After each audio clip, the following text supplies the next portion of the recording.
ज़िंदगी लंबी नहीं, ज़िंदगी बड़ी होनी चाहिए, पर उससे भी ज़्यादा ज़रूरी ये है कि ज़िंदगी होनी चाहिए। जी हाँ, आज अगर आप सांस ले पा रहे हैं, खुलकर मतलब चीज़ों को देख पा रहे हैं, महसूस कर पा रहे हैं, तो डेफ़िनेटली आप उस जीवन के वरदान से कहीं ब्लेस्ड हैं। पर वही बात है कि कहीं ना कहीं फिर सोच ये जाती है कि उस जीवन का क्या करें जिसमें ये अपना शरीर ही हमारा साथ नहीं दे रहा है। आप कई तरह से बाधित फील करते हैं, अपने आप में बहुत मायूस महसूस करते हैं, जो मैं समझती हूँ कि स्वाभाविक है। लेकिन एक चीज़ अगर हम थोड़ा सा ध्यान को केंद्रित करें या थोड़ा सा दूसरी तरफ ले जाने की कोशिश करें, तो हमने ये भी रियलाइज़ किया होगा कि जब हमारे शरीर का एक हिस्सा कम काम करता है या बिल्कुल ही एक तरह से काम करना बंद कर देता है, तो डेफ़िनेटली वो जो एनर्जी, वो जो एबिलिटी है, वो शरीर के दूसरे हिस्सों में ट्रांसमिट हो जाती है। तो आपका ज़रूर कोई और हिस्सा और ज़्यादा काबिल हो जाएगा। जैसे जो लोग मतलब देख नहीं पाते हैं या कहीं ना कहीं दृष्टि के उससे विकलांग होते हैं, तो उनकी सुनने की काबिलियत, उनकी महसूस करने की काबिलियत और ज़्यादा अच्छी हो जाती है। तो वही चीज़ है कि अपने अंदर भी वो ढूंढिए कि आज आपका कौन सा शरीर का हिस्सा और ज़्यादा काबिल और ज़्यादा सक्षम या स्ट्रॉन्ग हो गया है।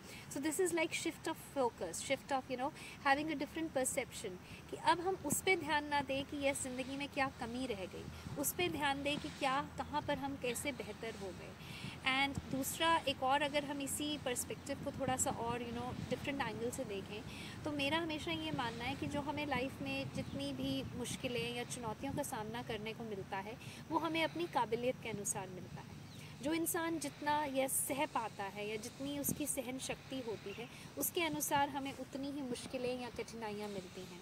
जिसकी वो काबिलियत ही नहीं है सहने की, वो डेफ़िनेटली बहुत जल्दी गिव अप कर देगा या इस ज़िंदगी से ही रूठ कर दुनिया से चला जाएगा। तो आज अगर आप ज़िंदगी जी रहे हैं, सांस ले रहे हैं, राइट, तो फिर अब थोड़ा सा ये पहले तो शुक्रगुजार हुई, राइट, कि यस आप काबिल हैं।